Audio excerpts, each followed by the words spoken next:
Hello बच्चों, my name is Ajit Kumar और AK science classes में आपका स्वागत है। तो आज हमारा units and measurement class 11th physics का चैप्टर नंबर 1 का आज थर्ड लेक्चर है।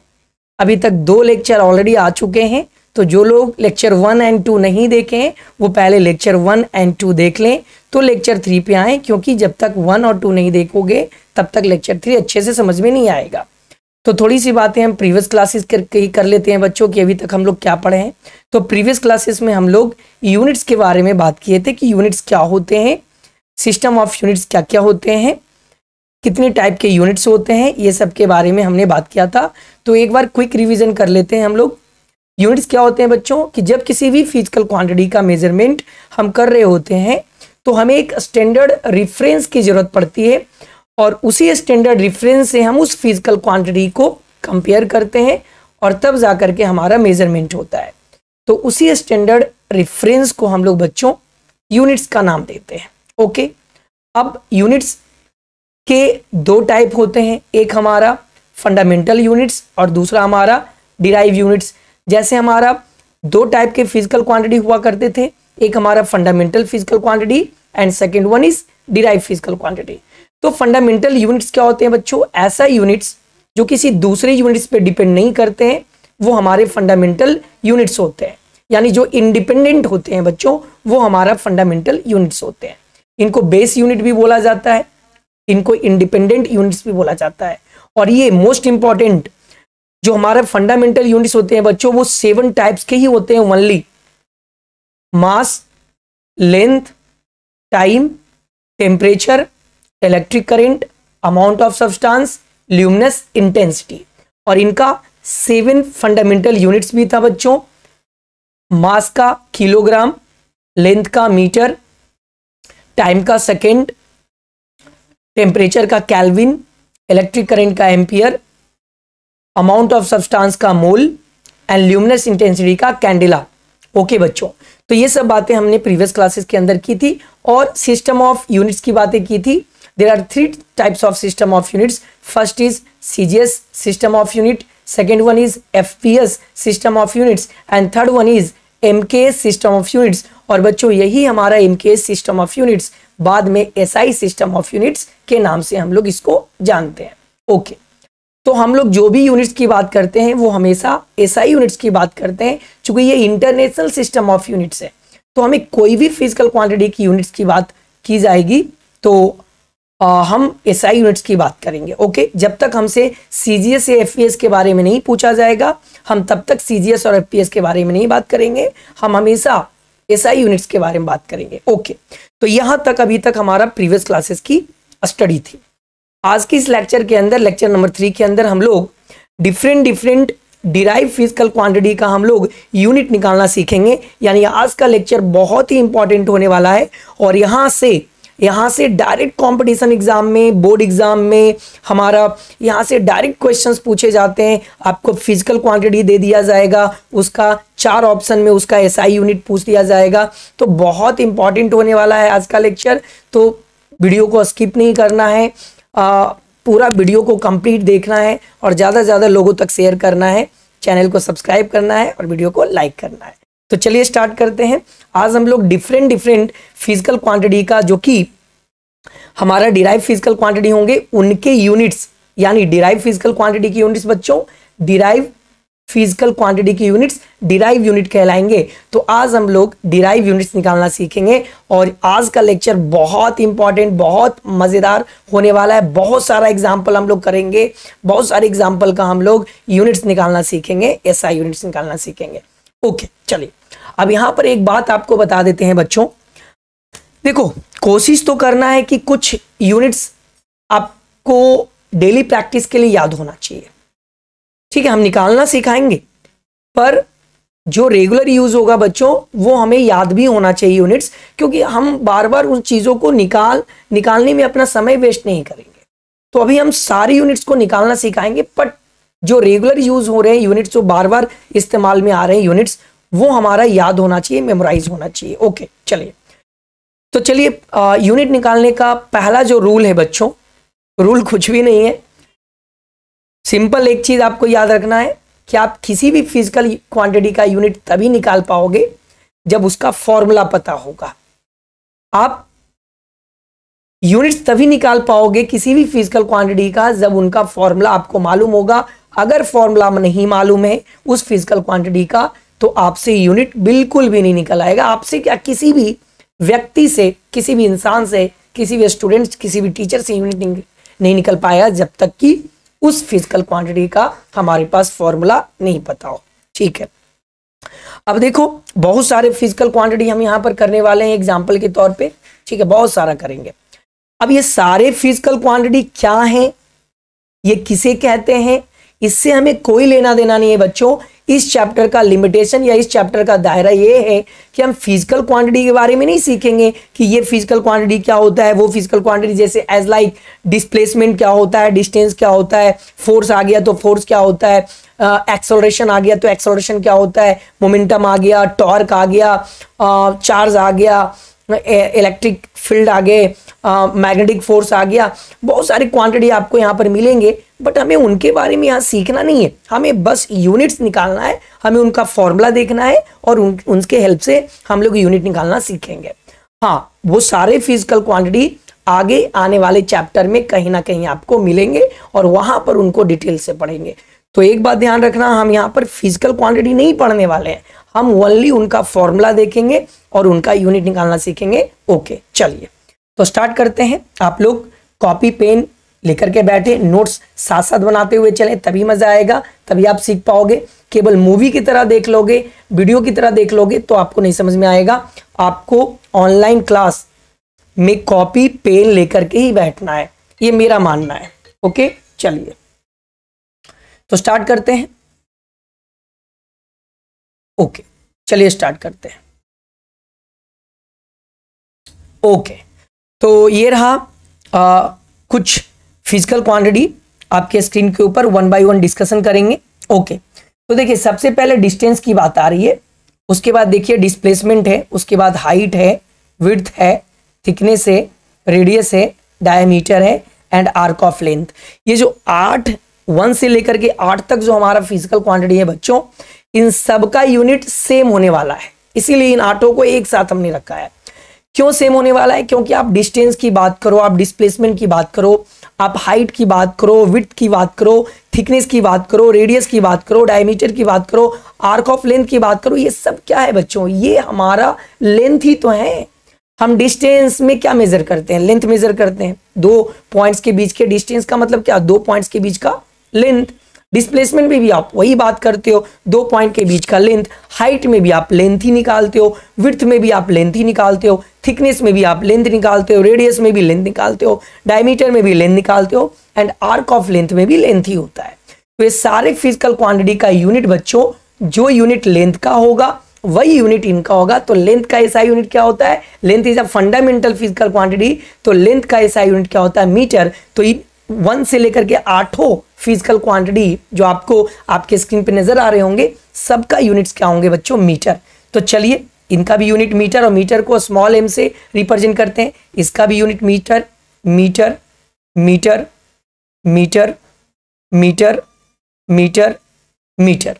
सबका यूनिट बच्चों मीटर ही होने वाला है, क्योंकि सब लेंथ ही है, हम इन सब में लेंथ को ही मेजर कर रहे हैं। ओके, चलिए स्क्रीनशॉट लेते चलिएगा या वीडियो पॉज करके नोट करते हुए चलिएगा। ओके, चलिए नेक्स्ट। चलिए अब यहां से देखिए, अब यहां से आ रहा है स्पीड, वेलोसिटी, एक्सेलरेशन, फोर्स। इसमें 4 है। अब यहां पर बच्चों, अब यहां पर आप डायरेक्ट नहीं बता सकते हो। अब यहां पर स्पीड का यूनिट निकालना होगा या वेलोसिटी का या एक्सेलरेशन का या फोर्स का, तो इनका फॉर्मूला पता होना चाहिए। और वो 7 फंडामेंटल फिजिकल क्वांटिटी के एसआई यूनिट भी पता होना चाहिए, क्योंकि उन्हीं के हेल्प से तो निकल रहा है। तो आप ये सब फॉर्मूला आप 9 क्लास, 8 क्लास, 10 क्लास के अंदर पढ़ लिए होंगे, ये हमें मालूम है। स्पीड आपको ही पता है, स्पीड बराबर क्या होता है? तो आपको पता है स्पीड बराबर होता है डिस्टेंस अपॉन टाइम। स्पीड बराबर क्या होता है बच्चों? Distance upon time. ये सबको पता है, आपने चाइल्डहुड वाले क्लासेस में ही पढ़ा है। अब डिस्टेंस का यूनिट क्या होता है बेटा? डिस्टेंस का यूनिट अब ये भी बताएं मीटर, और टाइम का यूनिट क्या होता है? सेकेंड। तो मीटर पर सेकेंड। आपने स्पीड का भी यूनिट जानता है, पहले से भी पढ़े हो, मीटर पर सेकेंड। देखो कैसे आ रहा है, स्पीड का फॉर्मूला मालूम होगा तभी आप इनका यूनिट निकाल पाओगे। स्पीड का फॉर्मूला क्या होता है? Distance upon time. डिस्टेंस का यूनिट मीटर और डिवाइडेड बाय टाइम, टाइम का यूनिट सेकेंड, तो मीटर पर सेकेंड। आप इनको ऐसे भी लिख सकते हो, metre second inverse power -1। Okay, अब वेलोसिटी क्या होता है? तो वेलोसिटी और स्पीड में थोड़ा बहुत चेंजेस है। ऐसे देखा जाए तो speed is a scalar quantity and velocity is a vector quantity, जो आगे हम लोग पढ़ेंगे फिजिक्स के अंदर, है ना। बट अभी इतना आपको समझना है कि अभी स्पीड और वेलोसिटी में बस डिफरेंस ये है कि स्पीड में डिस्टेंस आता है और वेलोसिटी में डिस्प्लेसमेंट आता है। ओके, तो ऊपर न्यूमरेटर में इसमें डिस्प्लेसमेंट आएगा बच्चों, ओके, और डिवाइड में टाइम आएगा। डिवाइड में क्या आएगा बच्चों? टाइम आएगा। अब यहां भी आप यूनिट निकाले तो डिस्प्लेसमेंट का भी यूनिट मीटर और पर टाइम का यूनिट सेकेंड, तो इसका भी यूनिट हो गया मीटर पर सेकेंड या मीटर सेकेंड इनवर्स। अब देखिए बच्चों एक्सेलरेशन, अब एक्सेलरेशन का भी यूनिट आप तभी निकाल पाओगे जब एक्सेलरेशन का फॉर्मूला आपको पता होगा। तो एक्सेलरेशन का भी फॉर्मूला आप 9 क्लासेस में पढ़े होंगे, मोशन वाले चैप्टर में। 11th क्लास में भी फिजिक्स में आने वाले चैप्टर में हम लोग मोशन के बारे में पढ़ेंगे, लेकिन यहाँ पर आपको एक्सेलरेशन के बारे में बहुत डिटेल में नहीं जाना है, हमें बस एक्सेलरेशन की फॉर्मूला पता होना चाहिए, बस दैट्स इट, और कुछ नहीं चाहिए। ठीक है, चलिए। तो एक्सेलरेशन क्या होता है? Change in velocity upon change in time. Change in velocity upon change in time, तो चेंज इन वेलोसिटी मतलब velocity divided by change in time मतलब टाइम। अब यहाँ देखिए वेलोसिटी का यूनिट हम अभी देखे हैं, वेलोसिटी का यूनिट अभी हमने देखा मीटर पर सेकेंड, और टाइम का यूनिट सेकेंड, तो आप रख दीजिए मीटर पर सेकेंड डिवाइडेड बाय सेकेंड, तो क्या हो जाएगा? मीटर पर सेकेंड स्क्वायर। आप इनको ऐसे भी लिख सकते हो, मीटर सेकेंड इनवर्स 2। ओके, चलिए, समझ में आ गया होगा आपको। अब आगे बात करते हैं फोर्स।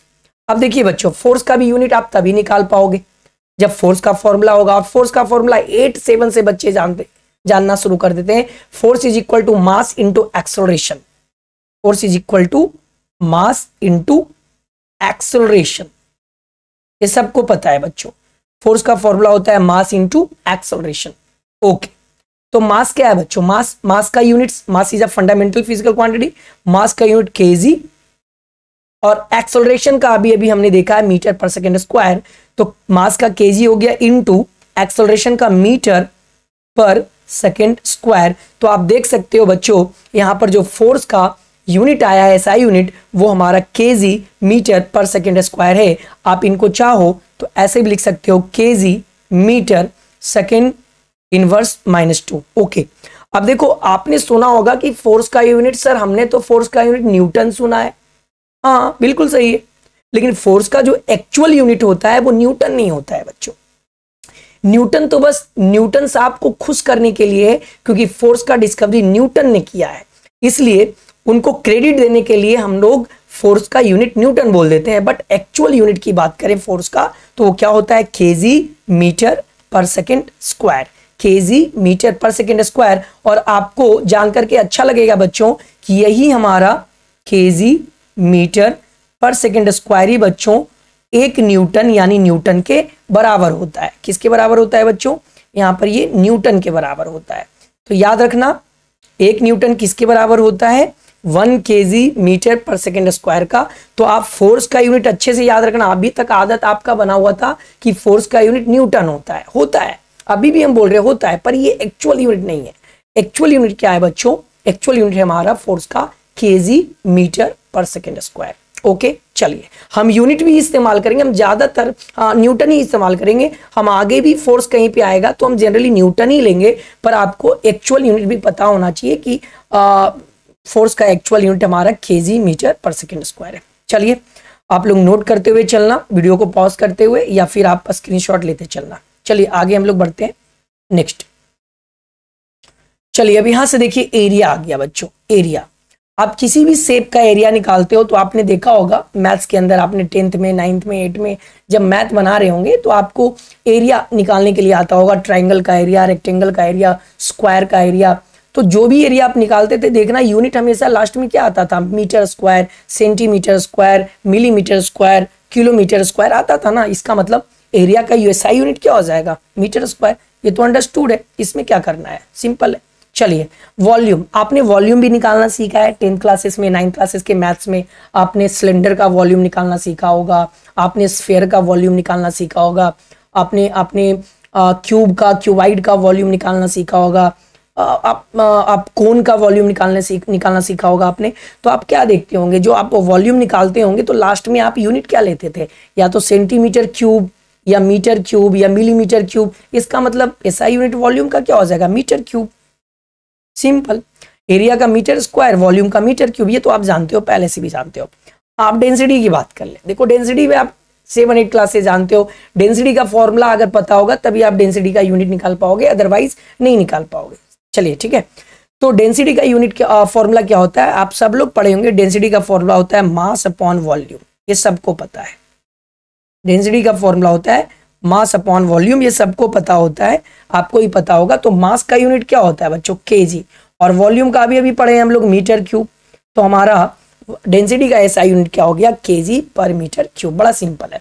अब ये चीज थोड़ा सा नया है बच्चों, रिलेटिव डेंसिटी। शायद आप लोग रिलेटिव डेंसिटी 9th में 10th में नहीं पढ़े होंगे, तो यहाँ पर थोड़ा सा नया चीज है रिलेटिव डेंसिटी। तो चलो हम बताते हैं रिलेटिव डेंसिटी क्या होता है। देखो रिलेटिव वर्ड मतलब किसी सब्सटेंस का डेंसिटी को हम लोग किसी दूसरे सब्सटेंस के डेंसिटी से रिलेट करके जब बताते हैं ना, तो उसको रिलेटिव डेंसिटी बोलते हैं। जैसे आपने रिलेटिव वेलोसिटी पढ़ा होगा 9th क्लासेस के फिजिक्स में, रिलेटिव एक्सेलरेशन पढ़ा होगा, रिलेटिव डिस्प्लेसमेंट पढ़ा होगा। तो यही चीज है रिलेटिव डेंसिटी का मतलब। जैसे हमें इस पेन के मटेरियल का, इस पेन के मटेरियल, ये पेन जिस मटेरियल का बना है उस मटेरियल का हमें डेंसिटी चाहिए।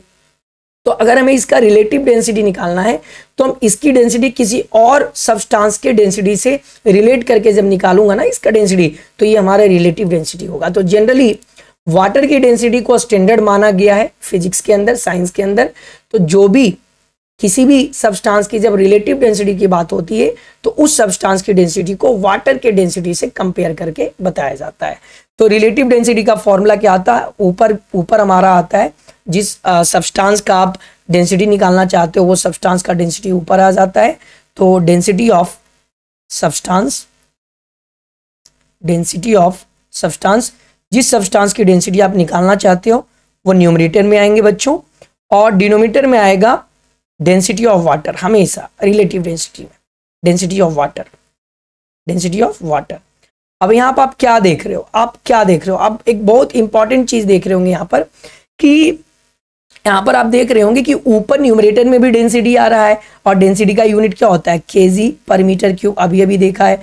और डिवाइड में नीचे भी डेंसिटी आ रहा है, इसका भी यूनिट क्या हो गया, केजी पर मीटर क्यूब। ये तो कट गया बच्चों, ऊपर से ऊपर नीचे पूरा कट गया, कुछ बचा ही नहीं। इसका मतलब कुछ फिजिकल क्वांटिटी आपको ऐसे भी मिलेंगे जिनका कोई यूनिट नहीं होता है, तो इनको क्या बोलेंगे, यूनिट लेस बोलेंगे, यूनिट लेस, मात्रकहीन, यूनिट लेस। तो ये हमारा क्या हो गया बच्चों, ये हमारा यूनिट लेस क्वांटिटी हो गया। दिस इज यूनिट लेस, इसकी कोई यूनिट नहीं है बच्चों। तो ऐसे बहुत सारे फिजिकल क्वांटिटी मिलेंगे जिसका यूनिट नहीं होता है, यूनिट लेस होते हैं। ठीक है, चलिए तो वीडियो पॉज करके आप नोट कर लेना, या स्क्रीनशॉट जैसे आपको समझ में आए वैसे करना, पर नोट करते हुए चलना, तभी आपको अच्छे से समझ में आएगा। चलिए नेक्स्ट, चलिए आ जाइए, अब हम लोग आगे बात करते हैं। अब देखिए बच्चों, वर्क है, वर्क। अब वर्क का भी फॉर्मूला आपने पढ़ा होगा 9th क्लासेस के फिजिक्स में, वर्क डन ही वर्क है। तो वर्क डन क्या होता है, आपने पढ़ा होगा फोर्स इनटू डिस्प्लेसमेंट, आपने पढ़ा होगा फोर्स इनटू डिस्प्लेसमेंट। तो जो वर्क डन का फॉर्मूला होता है बच्चों, वो हमारा होता है फोर्स इनटू डिस्प्लेसमेंट। ओके, अभी हमने फोर्स का जो फॉर्मूला पढ़ा है वो क्या पढ़ा है, फोर्स का फॉर्मूला पढ़ा केजी मीटर पर सेकेंड स्क्वायर, और डिस्प्लेसमेंट का यूनिट क्या होता है, मीटर होता है। तो क्या हो गया बच्चों, KG metre into metre, metre square पर सेकेंड स्क्वायर। तो हमारा क्या आ गया, केजी मीटर स्क्वायर पर सेकेंड स्क्वायर। और अगर हम फोर्स का यूनिट केजी मीटर पर सेकेंड स्क्वायर ना लेकर के, अगर हम फोर्स का यूनिट केजी मीटर पर सेकेंड स्क्वायर ना लेकर के अगर हम न्यूटन लेते हैं बच्चों, न्यूटन, तो हमारा वर्क का एक और यूनिट क्या हो जाएगा, न्यूटन मीटर। फोर्स के जगह पर हमने क्या रख दिया बच्चों, न्यूटन, और डिस्प्लेसमेंट के जगह पर मीटर। तो वर्क का एक यूनिट और हो गया न्यूटन मीटर। ऐसे क्या हो गया, केजी मीटर स्क्वायर पर सेकेंड स्क्वायर। चलिए हम आगे बात करते हैं। ओके चलिए नेक्स्ट। अब बच्चों एनर्जी, देखो एनर्जी के बारे में भी आप लोग पढ़े होंगे 9th क्लासेस के अंदर। एनर्जी और कुछ नहीं होते हैं बच्चों, एनर्जी वर्क डन ही होता है। जो हम कार्य करते हैं ना, जो हम कार्य करते हैं, जो हम वर्क करते हैं, वो एनर्जी के फॉर्म में ही हमारा कंजर्व होता है। यानी वर्क और एनर्जी दोनों सेम चीज ही है। यानी एनर्जी और कुछ नहीं बच्चों, वर्क ही होता है। एनर्जी और कुछ नहीं बच्चों, वर्क ही होता है। और वर्क का जो यूनिट होगा वो हमारा एनर्जी का यूनिट होगा, क्योंकि वर्क ही एनर्जी है। तो जो वर्क की यूनिट होगी वो हमारा एनर्जी की यूनिट होगी। तो वर्क का यूनिट अभी अभी हमने क्या देखा, एक तो देखा न्यूटन मीटर, और एक हमने क्या देखा, एक हमने देखा केजी मीटर स्क्वायर पर सेकेंड स्क्वायर। अब आप लोग ये चीज आपके मन में आ रहा होगा, एक क्वेश्चन आ रहा होगा कि सर हम लोग तो एनर्जी का यूनिट जूल पढ़े हैं, ऐसा यूनिट। यस, एनर्जी की डिस्कवरी जूल नाम के साइंटिस्ट ने किया था, इसलिए क्रेडिट देने के लिए एनर्जी का यूनिट हमने जूल बोल दिया। लेकिन ये बस क्रेडिट देने के लिए, एक्चुअल यूनिट हमारा इसका होता है केजी मीटर स्क्वायर पर सेकेंड स्क्वायर। आप इसी को जूल बोल सकते हो। तो आपको आइडिया मिल गया होगा कि जूल आप किसको बोल रहे हो। तो 1 जूल इक्वल होता है केजी मीटर स्क्वायर पर सेकेंड स्क्वायर का। अब देखो, अब कैलोरी भी आपने पढ़ा होगा, तो कैलोरी हमारा सीजीएस सिस्टम में होता है बच्चों, ठीक है, मतलब अलग सिस्टम में होता है। एनर्जी का सीजीएस सिस्टम तो में तो अर्ग होता है। तो एसआई सिस्टम में या तो आप जूल बोल लो या फिर आप केजी मीटर स्क्वायर पर सेकेंड स्क्वायर बोल लो। चलिए अब बात करते हैं पावर की। पावर भी 9 क्लासेस में पढ़े होंगे आप लोग। पावर का फॉर्मूला क्या होता है, वर्क डन अपॉन टाइम होता है, ये आपने पढ़ा होगा। पावर का फॉर्मूला होता है वर्क डन अपॉन टाइम। ये पावर का फॉर्मूला होता है वर्क डन अपॉन टाइम। अभी अभी वर्क डन का हमने यूनिट देखा है, तो केजी मीटर पर सेकेंड स्क्वायर और डिवाइडेड बाई टाइम मतलब सेकेंड, तो क्या हो जाएगा केजी मीटर पर सेकेंड क्यूब। एक यूनिट आप इसका न्यूटन में भी देख सकते हो, जैसे वर्क डन का यूनिट न्यूटन मीटर और टाइम का सेकेंड, तो न्यूटन मीटर पर सेकेंड। चलिए अब आ जाइए प्रेशर। तो प्रेशर का भी फॉर्मूला आप लोग बचपन से पढ़ते हो आप लोग। प्रेशर का फॉर्मूला क्या होता है, force upon cross sectional area होता है। क्रॉस सेक्शनल एरिया बच्चों, क्रॉस सेक्शनल एरिया मतलब एरिया ही होता है। आप अभी क्रॉस सेक्शनल एरिया को एरिया ही समझो, क्योंकि आप लोग पढ़े होंगे फोर्स अपॉन एरिया। तो आपका हम कॉन्सेप्ट को अभी कुछ भी इधर उधर नहीं कर रहे हैं, जो आपको याद है बस वही कर रहे हैं। बाकी जहाँ प्रेशर एक्चुअल में आएगा पढ़ने के लिए फिजिक्स क्लास 11 के चैप्टर के अंदर आगे आने वाले, तो वहाँ डिटेल में पढ़ेंगे। तो अभी आपकी बातों को जो आपने याद रखा है जिस तरीके से, इस तरीके से याद रखते हो आप लोग, फोर्स डिवाइडेड बाय एरिया। हम इसमें कहीं आपका कोई कॉन्सेप्ट को इधर उधर नहीं कर रहे हैं, क्योंकि जो याद रखते हो बस उसी से हमारा काम हो जाएगा। तो देखो फोर्स का एक तो यूनिट होता है न्यूटन, और एरिया का मीटर स्क्वायर, तो न्यूटन पर मीटर स्क्वायर। तो एक तो हमारे यूनिट ये हो गया। दूसरा यूनिट अगर हम फोर्स का देखें तो केजी मीटर पर सेकेंड स्क्वायर से ये हम निकाल सकते हैं। तो दूसरा यूनिट हम क्या लिख सकते हैं, दूसरा यूनिट फोर्स का हो जाएगा केजी मीटर पर सेकेंड स्क्वायर और डिवाइडेड बाई बच्चों एरिया, एरिया मतलब मीटर स्क्वायर। तो ये क्या हो जाएगा, मीटर स्क्वायर मल्टीप्लाई में चला आएगा, तो ये क्या हो जाएगा, ये हो जाएगा बच्चों, ये हो जाएगा केजी मीटर पर second square into metre square. तो 1 मीटर से 1 मीटर कट गया, तो हमारा फाइनल आ गया केजी, ऊपर तो मीटर खत्म, केजी पर सेकेंड स्क्वायर मीटर, ये भी आ गया ये। ओके चलिए आगे बढ़ते हैं नेक्स्ट। ओके हाँ, अब देखिए टॉर्क है बच्चों। टॉर्क है इंपल्स है, मोमेंट ऑफ इनर्शिया है। ये टॉर्क जो है बच्चों आप लोग 9th क्लासेस में तो नहीं पढ़े होंगे, अभी तक 10th क्लासेस तक में नहीं पढ़ेंगे टॉर्क। टॉर्क एक्चुअल में क्लास 11 के फिजिक्स से स्टार्ट होता है, बट यहाँ पे नहीं पढ़ना है। यूनिट मेजरमेंट चैप्टर के अंदर हमने अभी अभी बताया कि हमें फिजिकल क्वांटिटी को डेप्थ में नहीं जाना है, डेप्थ में नहीं पढ़ना है, हमें बस उसका फॉर्मूला देखना है और उनका यूनिट निकालना है बस।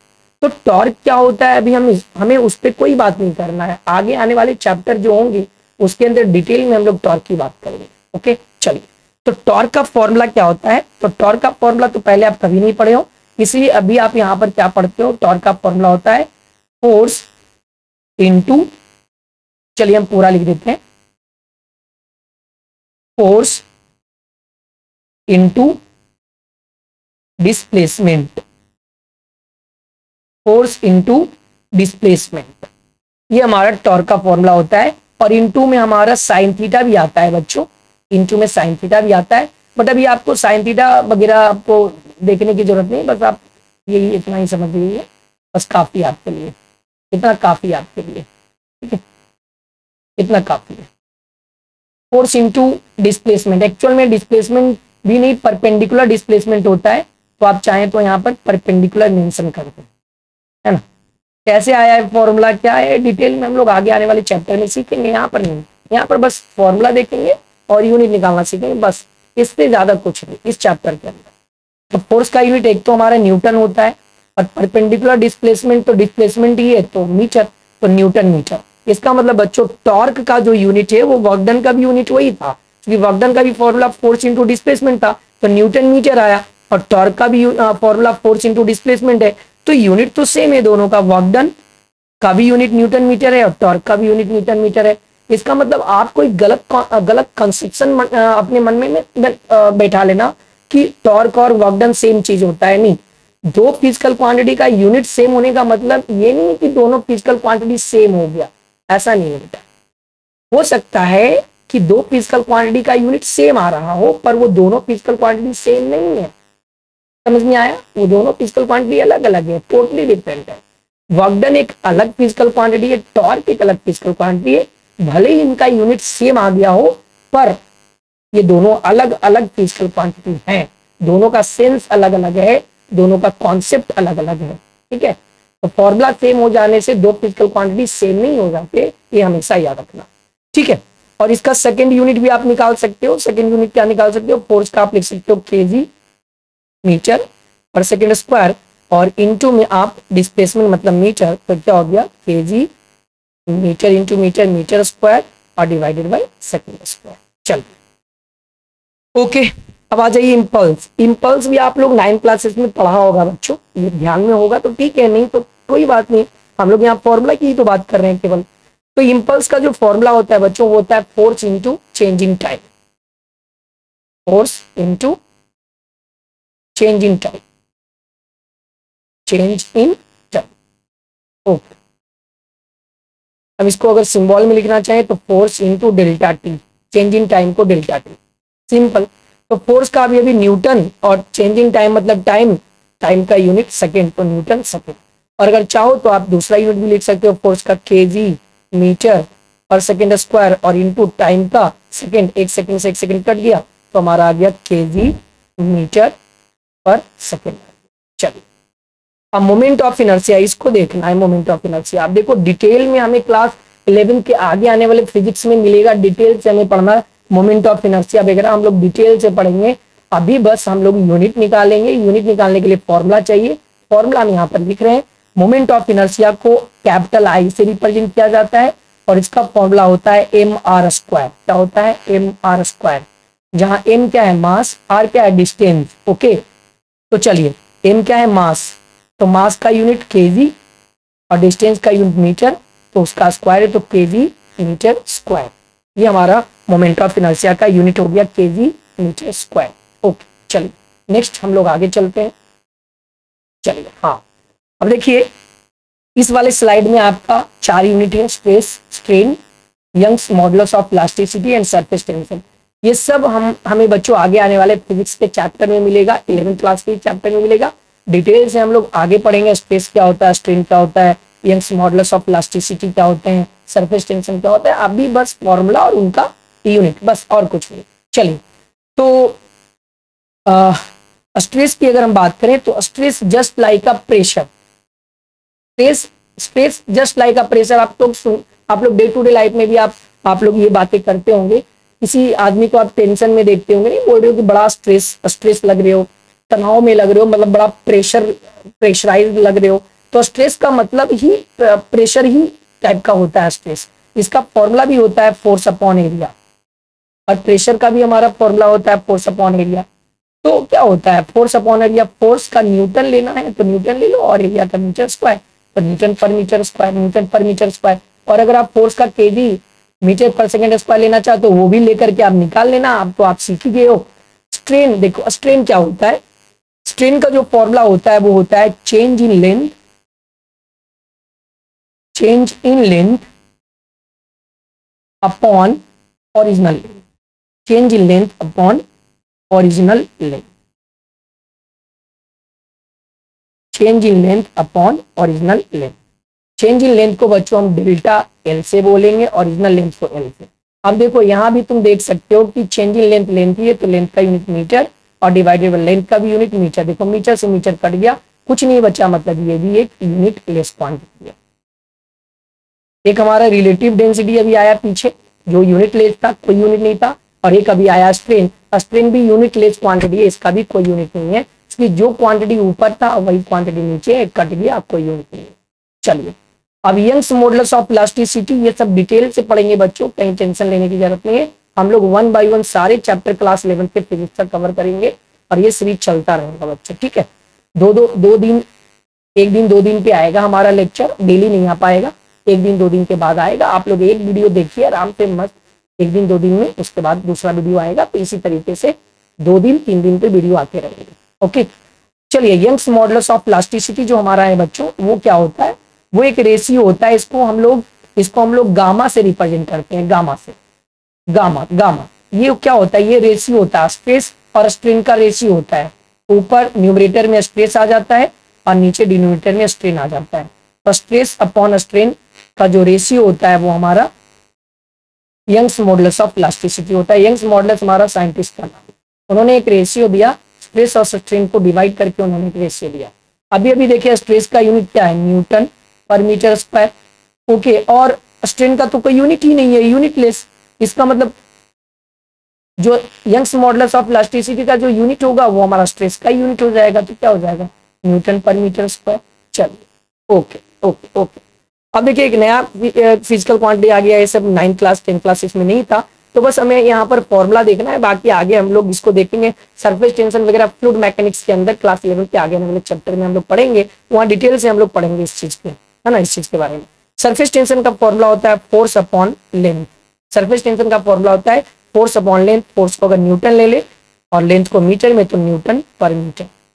ये हमारा सरफेस टेंशन का यूनिट हो गया, न्यूटन पर मीटर, ओके। चलिए नेक्स्ट। अब देखिए बच्चों यहाँ पर 4 और क्वांटिटी दिख रहे हैं आपको, angular displacement, angular velocity, angular acceleration and angular momentum. चलिए आगे बात करते हैं हम लोग, angular displacement, angular velocity, angular acceleration and angular momentum. चलिए अब ये क्या है एंगुलर डिस्प्लेसमेंट, तो बच्चों याद रखना एंगुलर डिस्प्लेसमेंट हमारा क्या होता है, एंगल थीटा, यानी डिस्प्लेसमेंट एंगल के फॉर्म में जब होता है तो उसको हम लोग क्या बोलते हैं, एंगुलर डिस्प्लेसमेंट। ये सब हमें आगे आने वाले फिजिक्स के चैप्टर में पढ़ना है, हम लोग बहुत जल्द वहां तक पहुंच जाएंगे, इसलिए अभी डिटेल में बात नहीं कर सकते, हमें बस यूनिट से मतलब है यहाँ पर, ठीक है। तो एंगुलर डिस्प्लेसमेंट का मतलब डिस्प्लेसमेंट एंगल के फॉर्म में होता है। ये सब चारों जो है, angular displacement, angular velocity, angular acceleration, angular momentum, ये सब सर्कुलर मोशन का पार्ट है। इसका पार्ट है बच्चों सर्कुलर मोशन का, और आगे हमें क्लास 11 के फिजिक्स में सर्कुलर मोशन पढ़ना है, तो वहां पर डिटेल में पढ़ेंगे। तो ये चारों जो देख रहे हो एंगुलर वाला, जितना भी जो भी फिजिकल क्वांटिटी के आगे एंगुलर वर्ड लगा रहे बच्चों, समझ जाना सर्कुलर मोशन का पार्ट है। इसका पार्ट है बच्चों सर्कुलर मोशन का या रोटेशनल मोशन का पार्ट, ठीक है। चलो तो angular displacement angle theta theta theta, और एंगल का जो एसआई यूनिट होता है बच्चों वो हमारा रेडियन होता है। इसका मतलब एंगुलर डिस्प्लेसमेंट का यूनिट होता है रेडियन। रेडियन पूरा शॉर्ट में RAD, रेडियन। तो एंगुलर डिस्प्लेसमेंट का यूनिट रेडियन, चूंकि एंगल ही एंगुलर डिस्प्लेसमेंट है। अब आ जाइए एंगुलर वेलोसिटी। तो देखो एंगुलर वेलोसिटी क्या, अभी तक वेलोसिटी पढ़ रहे थे, क्या होता था, डिस्प्लेसमेंट अपॉन टाइम, वेलोसिटी बराबर डिस्प्लेसमेंट अपॉन टाइम। तो एंगुलर वेलोसिटी बराबर एंगुलर डिस्प्लेसमेंट अपॉन टाइम। तो इसका फॉर्मूला क्या हो जाएगा, इसको ओमेगा से रिप्रेजेंट किया जाता है बच्चों। एंगुलर जो वेलोसिटी होते हैं इनको ओमेगा से रिप्रेजेंट किया जाता है, और ऊपर जैसे वेलोसिटी था तो डिस्प्लेसमेंट अपॉन टाइम आ रहा था, तो एंगुलर वेलोसिटी है तो एंगुलर डिस्प्लेसमेंट यानी थीटा और डिवाइडेड बाय टाइम। तो अभी थीटा का यूनिट हमने क्या देखा, रेडियन, और टाइम का यूनिट सेकेंड, तो ये क्या हो जाएगा, एंगुलर वेलोसिटी का यूनिट रेडियन पर सेकेंड हो जाएगा। क्या हो जाएगा, रेडियन पर सेकेंड। वेलोसिटी का यूनिट मीटर पर सेकेंड, एंगुलर वेलोसिटी का यूनिट रेडियन पर सेकेंड। चलिए अब एंगुलर एक्सेलरेशन वही चीज है। एक्सेलरेशन क्या हो रहा था, velocity upon time, change in velocity upon time. तो इसका क्या हो जाएगा, एंगुलर एक्सेलरेशन का change in angular velocity upon time. इसको अल्फा से रिप्रेजेंट किया जाता है बच्चों। एंगुलर एक्सेलरेशन को अल्फा से रिप्रेजेंट किया जाता है, और इसका फॉर्मूला क्या हो जाएगा, change in angular velocity upon time यानी ओमेगा अपॉन टाइम। अब ओमेगा का भी अभी हमने देखा रेडियन पर सेकेंड, और टाइम का भी सेकेंड, तो second into second, second square, radian पर सेकेंड स्क्वायर। जैसे एक्सेलरेशन का यूनिट क्या हो रहा था, मीटर पर सेकेंड स्क्वायर, वैसे एंगुलर एक्सेलरेशन का यूनिट रेडियन पर सेकेंड स्क्वायर। चलो ओके ओके ओके। अब देखिए बच्चों एंगुलर मोमेंटम है, एंगुलर मोमेंटम। अब एंगुलर मोमेंटम क्या होता है, आपने मोमेंटम पढ़ा होगा, मास इंटू वेलोसिटी। हालांकि इसके पहले मोमेंटम हमें बता देना चाहिए था, कोई बात नहीं, स्लाइड में नहीं है, आगे हम देख लेंगे। तो मोमेंटम का फॉर्मूला होता है mass into velocity. Angular momentum का फॉर्मूला होता है मास इंटू वेलोसिटी, तो होता ही है, और इंटू में आर, आर यहाँ रेडियस है सर्कुलर पाथ का। क्योंकि एंगुलर टर्म जुड़ा हुआ है मतलब सर्कुलर मोशन से, और सर्कुलर मोशन क्या होता है, सर्कुलर पाथ पे जो मोशन होता है उसे हम सर्कुलर मोशन बोलते हैं। तो सर्कुलर पाथ मतलब रेडियस। अब आ जाइए एम बी आर, इसका फॉर्मूला होता है एंगुलर मोमेंटम का। ओके चलिए, एम क्या है, मास, मास का केजी, इंटू वी क्या है, वेलोसिटी, वेलोसिटी का मीटर पर सेकंड, और आर क्या है, रेडियस मतलब मीटर। तो क्या हो गया, KG metre into metre, metre square, KG metre square per second. तो एंगुलर मोमेंटम का यूनिट हो गया KG metre square per second. चलिए नेक्स्ट। ओके अब देखिए इसके अंदर बच्चों चार फिर से आ गया। एक हमारा वेट है, दूसरा थ्रस्ट है, तीसरा नॉर्मल है, और चौथा हमारा टेंशन है। देखिए चारों जो बच्चों हैं अभी आपको पता नहीं चलेगा, लेकिन आगे हम लोग का एक ब्रांच पढ़ना है क्लास 11 के फिजिक्स का, मैकेनिक्स। मैकेनिक्स ब्रांच के अंदर दो ब्रांच सब ब्रांचेज हैं। मैकेनिक्स बड़ा ब्रांच है, उसको दो ब्रांचेज में ब्रेक कर दिया गया है। तो एक ब्रांच हमारा काइनेमेटिक्स और दूसरा ब्रांच हमारा डायनेमिक्स या काइनेटिक्स। तो ये सारे जो आप देख रहे हो, वेट, थ्रस्ट, नॉर्मल, टेंशन, सब हम लोग मैकेनिक्स का सेकंड ब्रांच डायनेमिक्स या काइनेटिक्स, दोनों एक ही चीज है। डायनेमिक्स बोल दो या काइनेटिक्स बोल दो। और पहला ब्रांच काइनेमेटिक्स, पहला ब्रांच मैकेनिक्स का काइनेमेटिक्स, दूसरा ब्रांच मैकेनिक्स का डायनेमिक्स या काइनेटिक्स। तो ये चारों बच्चों हम लोग डिटेल से पढ़ेंगे आगे आने वाले फिजिक्स के कौन से ब्रांच में, मैकेनिक्स का सेकंड ब्रांच डायनेमिक्स के अंदर। सारे क्या है बच्चों, सारे फोर्स हैं, वेट, थ्रस्ट, नॉर्मल, टेंशन, सब फोर्स है बच्चों, सारा फोर्स है। सबका यूनिट फोर्स ही होता है, सबका यूनिट फोर्स होता है। सभी एक टाइप ऑफ फोर्स है, ये सब is a type of force है, is a type of force. ये सभी का सभी टाइप ऑफ फोर्स है, चाहे वेट हो, चाहे थ्रस्ट हो, चाहे नॉर्मल हो, चाहे टेंशन हो, ये सब टाइप ऑफ फोर्स है। तो इनका यूनिट क्या होगा, जो फोर्स का यूनिट है न्यूटन या केजी मीटर पर सेकेंड स्क्वायर। थ्रस्ट का भी यूनिट न्यूटन, नॉर्मल का भी यूनिट न्यूटन, टेंशन का भी यूनिट न्यूटन। ये सब फोर्स है, सबका यूनिट हमारा न्यूटन होगा या फिर केजी मीटर पर सेकेंड स्क्वायर। यहाँ भी क्या हो जाएगा, न्यूटन या फिर केजी मीटर पर सेकेंड स्क्वायर, ठीक, या न्यूटन या फिर केजी मीटर पर सेकेंड स्क्वायर, या फिर केजी मीटर पर सेकेंड। ओके, तो ये सब आगे डिटेल से पढ़ेंगे, बस अभी आपको फिजिकल क्वांटिटी का नाम जानना है, ठीक है, उसका यूनिट जानना है। ओके, और ये जो चारों है ना, चारों का जो फॉर्मूला है लगभग एक ही जैसा फॉर्मूला होता है। तो ये चारों का फॉर्मूला नहीं बता रहे हैं, बता दिए डायरेक्ट, ये फोर्स ही है, ये एक प्रकार के फोर्स है चारों, इसलिए फोर्स का जो यूनिट होगा वही इन चारों का यूनिट होगा। चलिए तो आगे बढ़ते हैं हम लोग, नेक्स्ट पेज पे आते हैं। चलिए तो यहां पर देखिए फ्रिक्शन फोर्स, देखिए अगेन फ्रिक्शन, ये आपने 9th में भी पढ़ा होगा। फ्रिक्शन फोर्स, फोर्स है इसका मतलब इसका भी यूनिट न्यूटन या फिर केजी मीटर पर सेकेंड स्क्वायर। ओके चलिए, ग्रेविटेशनल फोर्स, अगेन देखिए बच्चों gravitational force, gravitational force force ही है, तो इसका भी यूनिट क्या हो जाएगा, इसका भी न्यूटन या बच्चों केजी मीटर पर सेकेंड स्क्वायर। अब देखिए काइनेटिक एनर्जी, पोटेंशियल एनर्जी, ये एनर्जी है, एनर्जी के टाइप है, तो जो एनर्जी का यूनिट होगा वही काइनेटिक एनर्जी के यूनिट होंगे। एक बात हमेशा नोट करके अपने माइंड में लेकर के चलना कि जितने टाइप के फोर्स होंगे सभी फोर्स की यूनिट न्यूटन होगा, जितने टाइप की एनर्जी होंगे सभी टाइप की एनर्जी का यूनिट वही होगा जूल, या फिर आप निकाल सकते हो जो आपने वर्क डन का यूनिट पढ़ा है। तो kinetic energy is a type of energy, potential energy is a type of energy, तो इसका एनर्जी, इसका यूनिट क्या हो जाएगा जूल, और इसका भी यूनिट क्या हो जाएगा जूल। ओके, जूल को जैसे भी रिप्रेजेंट कर सकते हो। और अगर हम इसका यूनिट वो वाला देखें जो इसका एक्चुअल यूनिट है, तो एनर्जी वर्क डन ही था, work done force into displacement, KG metre force, KG metre into metre, metre square पर सेकेंड स्क्वायर, ये भी हो जाएगा केजी मीटर स्क्वायर पर सेकेंड स्क्वायर। ओके बच्चों, तो हमेशा एक बात याद रखना, दो बातें यहां से याद रखना कि अगर किसी दो फिजिकल क्वांटिटी का यूनिट सेम हो गया, इसका मतलब वो दोनों फिजिकल क्वांटिटी सेम नहीं है। दूसरी बात कि जितने भी टाइप के फोर्स होंगे सबका यूनिट न्यूटन होगा, और जितने भी टाइप की एनर्जी होंगे सबका यूनिट जूल होगा या केजी मीटर स्क्वायर पर सेकेंड स्क्वायर होगा। चलिए नेक्स्ट। ओके, अब देखिए यहां पर चार्ज तो आपने 10th क्लास के फिजिक्स में पढ़ा होगा। चार्ज को क्यू से रिप्रेजेंट करते हैं, और आपने फॉर्मूला पढ़ा होगा charge is equal to I into T, जहां आई क्या है इलेक्ट्रिक करंट और टी क्या है सेकेंड, है ना, टाइम है। तो क्यू बराबर आई इंटू टी, आई इलेक्ट्रिक करंट है, तो करंट फंडामेंटल फिजिकल क्वांटिटी है, करंट का एसआई यूनिट एम्पियर होता है, तो यहाँ करंट का एसआई यूनिट क्या हो गया एम्पियर, और टाइम का सेकेंड, तो एम्पियर सेकेंड हो गया। ओके, तो चार्ज का यूनिट एम्पियर सेकेंड। सर मेरे मन में एक क्वेश्चन आ रहा है, एक डाउट आ रहा है, चार्ज का तो यूनिट सर हमने कूलम पढ़ा है, यस कूलम पढ़े हो, पर वो कूलम साहब को खुश करने वाला यूनिट था, क्रेडिट वाला यूनिट था, क्योंकि चार्ज को डिस्कवर कौन किए थे फर्स्ट टाइम, कूलम ने, तो कूलम को क्रेडिट देने के लिए चार्ज का ऐसा यूनिट कूलम के नाम पे रख दिया, पर एक्चुअल यूनिट क्या हो गया चार्ज का एम्पियर सेकेंड।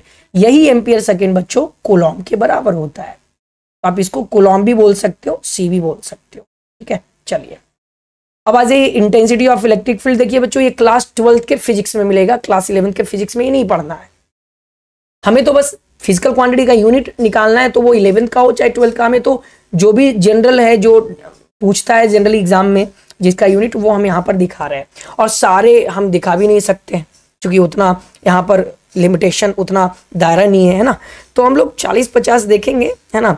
अभी तो ये लास्ट स्लाइड है 44 तक, उसके बाद एक लेक्चर और आएगा हमारा, जो बचा खुचा रहेगा, एक लेक्चर 10-15 मिनट का और आएगा, बचा खुचा जो भी रहेगा वो हम एक लेक्चर में करवा देंगे, ये लास्ट होने वाला है, ठीक है। चलिए, तो इंटेंसिटी ऑफ इलेक्ट्रिक फील्ड अभी आपको नहीं पता चलेगा, इसको हम कैपिटल ई से रिप्रेजेंट करते हैं बच्चों, और इसका फॉर्मूला होता है फोर्स अपॉन चार्ज।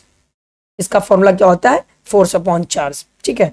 फोर्स का यूनिट न्यूटन अगर लेना है न्यूटन ले लो, और चार्ज का यूनिट कूलम लेना चाहते हो कूलम ले लो, तो न्यूटन पर कूलम। आप फोर्स का यूनिट केजी पर मीटर स्क्वायर भी, KG metre per second square भी ले सकते हो, और चार्ज का यूनिट एम्पियर सेकंड भी ले सकते हो, उसको रख करके आप सोल्व कर लेना, वो भी हो गया। ऐसे जनरली हमारा इंटेंसिटी ऑफ इलेक्ट्रिक फील्ड का जो यूनिट होता है वो न्यूटन पर कूलम होता है। ओके चलिए, अब इलेक्ट्रिक पोटेंशियल देखो, इलेक्ट्रिक पोटेंशियल 10th के फिजिक्स में आपने पढ़ा होगा, है ना, 10th के फिजिक्स में चार्जेस वाला जो चैप्टर था उसके अंदर इलेक्ट्रिक पोटेंशियल और इलेक्ट्रिक पोटेंशियल डिफरेंस दोनों पढ़ा होगा आपने, दोनों का यूनिट सेम ही होता है। आपने सुना होगा इलेक्ट्रिक पोटेंशियल का यूनिट वोल्ट होता है, वोल्ट तो ऐसा यूनिट है ना, लेकिन इसका एक्चुअल यूनिट समझना है। इलेक्ट्रिक पोटेंशियल को हम लोग डेल्टा वी से या भी से रिप्रेजेंट करते हैं, जैसे भी लिखना है लिखिए डेल्टा वी। ओके चलिए, और ये होता है वर्क डन अपॉन चार्ज, यानी जो इलेक्ट्रिक पोटेंशियल का फॉर्मूला होता है वो वर्क डन अपॉन चार्ज होता है, और वर्क डन का यूनिट आप न्यूटन मीटर और चार्ज का यूनिट आप कूलम ले सकते हो, तो न्यूटन मीटर पर कूलम इलेक्ट्रिक पोटेंशियल का ये एक्चुअल यूनिट हो गया न्यूटन मीटर पर कूलम, लेकिन इसी को हम लोग वोल्ट बोल देते हैं, क्या बोलते हैं वोल्ट, और भी से इसको रिप्रेजेंट कर देते हैं। ओके चलिए, इलेक्ट्रिक रेजिस्टेंस सब लोग जानते हो कैपिटल आर, और इसका ऐसा यूनिट ओम आपने सुना होगा, ओम, चूंकि रेजिस्टेंस को डिस्कवर करने वाले साइंटिस्ट हमारे कौन थे, ओम, इसलिए ओम को क्रेडिट देने के लिए ओम इनका यूनिट रख दिया गया, बट इसका एक्चुअल यूनिट कुछ और होता है, जैसे आपने पढ़ा होगा ओम्स लॉ, तो Ohm's law is equal to V is equal to I into R, where V is equal to electric potential, I is equal to electric current and R is equal to resistance. तो अगर हम यहाँ से are का formula निकालना चाहें तो are बराबर वी बटा आई हो जाएगा, और अभी वी मतलब इलेक्ट्रिक पोटेंशियल मतलब वोल्ट, और डिवाइडेड बाय एम्पियर, आप इसी को क्या बोल सकते हो ओम, आप बोल सकते हो क्या बोल सकते हो ओम, तो इसी को हम ओम नाम दे रहे हैं, यानी रेजिस्टेंस को कैपिटल आर से रिप्रेजेंट किया जाता है, और इसको हम लोग, इसका यूनिट क्या हो गया ओम, और इसको एक ग्रीक सिंबल इस तरीके से इसको रिप्रेजेंट किया जाता है, ये अपने पढ़ा होगा, ठीक है। चलिए अब देखिए एक टर्म आया है कैपेसिटेंस, ये भी क्लास 12th के फिजिक्स में पढ़ना है, क्लास 11th के फिजिक्स में नहीं है, ये क्लास 12th के फिजिक्स में ये कैपेसिटेंस जो टर्म है ये आपको यूज होगा, ठीक है। चलिए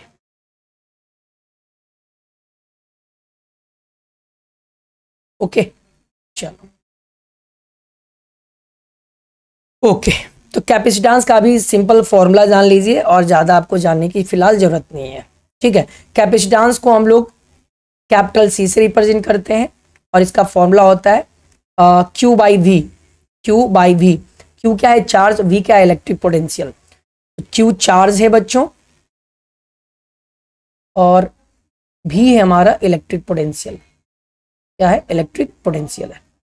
ओके चलिए, तो अभी अभी हमने चार्ज का यूनिट, चलो कूलम भी ले लो बच्चों, और चार्ज का यूनिट कूलम, कूलम पर, और इसको वोल्ट ले लो, तो कूलम पर वोल्ट। और चूंकि कैपेसिटेंस को डिस्कवर करने वाले साइंटिस्ट का नाम फैराड था, इसलिए फैराड के नाम से इसका ऐसा यूनिट पड़ गया। तो कूलम पर वोल्ट को ही फैराड भी बोला जाता है, तो इसका ऐसा यूनिट फैराड भी हम लोग बोलते हैं, कैपिटल एफ, फैराड। ओके, तो कैपेसिटेंस का यूनिट हो गया हमारा फैराड, कैपिटल एफ। ओके, तो यहां आप देख सकते हो इसका यूनिट हम लोग देख चुके हैं।